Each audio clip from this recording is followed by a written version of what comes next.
뉴욕에서 끔찍한 트럭 테러가 발생한 지 하루가 지났습니다. 여러 가지 새로운 사실과 정황들이 속속 드러나고 있는데요. 이미 연방정부와 뉴욕주, 시 당국 모두 이번 사건을 테러로 규정했습니다. 11월 1일 수요일 KBS 아메리카 뉴스 뉴욕 테러 관련 소식으로 시작합니다.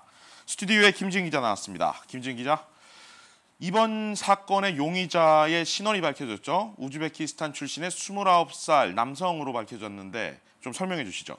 네, 용의자는 지난 2010년 미국 플로리다주 템파에 머물고 있던 것으로 알려졌는데요. 이름은 세이플로 사이포브입니다.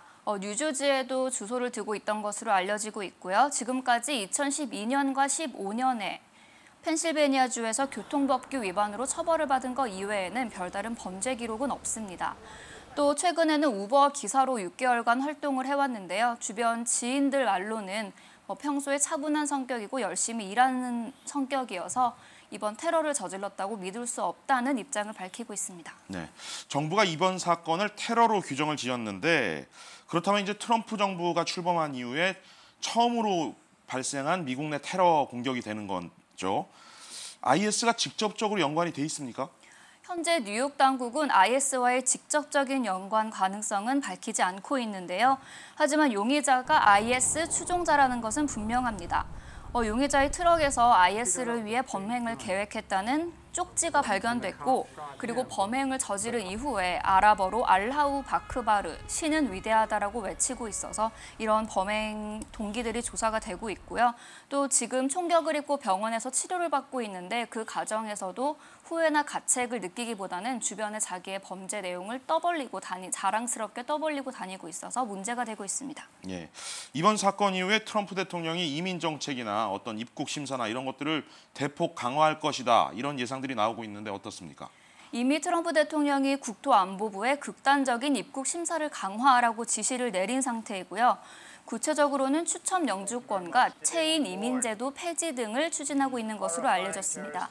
그 이유는 이번 용의자가 2010년에 추첨 영주권 제도를 통해서 가족 20여 명과 함께 미국으로 건너왔기 때문입니다. 네, 용의자가 경찰 총격을 받고 배에 총격을 받고 지금 병원에서 수술을 받았다까지 얘기가 나왔는데 향후 용의자의 조사와 신병 처리는 어떻게 됩니까? 먼저 트럼프 대통령이 오늘 밝히기로는 용의자 세이플로 사이포브를 악명 높은 쿠바 관타나모 해군 수용기지로 보내야 한다고 주장을 하고 있는데요. 이와 관련해 트럼프 대통령의 인터뷰 잠깐 보시겠습니다.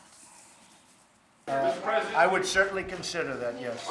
I would certainly consider that. Send him to Gitmo. I would certainly consider that, yes. 네, 보시다시피 이번 관타나모 수용소는 인권 유린으로 논란이 된 곳으로 오바마 정부 때부터 폐쇄 추진이 돼왔던 곳인데요. 트럼프 대통령은 이곳이 전략적으로 중요한 곳이다라면서 설명하고 있습니다. 예, 미 전역 대도시를 중심으로 테러 경계가 한층 강화가 되고 있는 모습입니다. 또 시민들이 불안에 떨고 있을 텐데 현재 뉴욕은 어떻습니까? 뉴욕에서는 지난해에도 9.11 테러 재현 시도와 관련한 테러가 발생을 해서 불안감이 더 확산되고 있는데요. 당장 이번 주 일요일에는 200만여 명의 인파가 몰리는 뉴욕 마라톤이 계획돼 있어서 뉴욕 당국도 태세를 강화하고 있습니다. 알겠습니다. 김진 기자였습니다.